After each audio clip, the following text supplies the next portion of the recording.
तेलंगाना के मुख्तलिफ डिस्ट्रिक्ट्स में बारिश का सिलसिला जारी। रियासत तेलंगाना के ज़िले विकाराबाद के मुख्तलिफ देहातों में बारिश का सिलसिला जारी है। सुबह से ही मौसम खुशगवार था और बारिश शुरू हो गई, जिसके नतीजे में किसान अफराद काफ़ी खुश देखे गए। बारिश के नतीजे लोग अपने घरों में ही महदूद रह गए।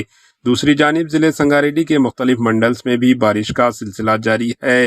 सदाशिवपेट, कमकुल, टूलगेट, कवेली, बुधेरा, कोहीर मंडल के मुख्तलिफ देहातों में बारिश दर्ज हुई। Bureau report, AHN news.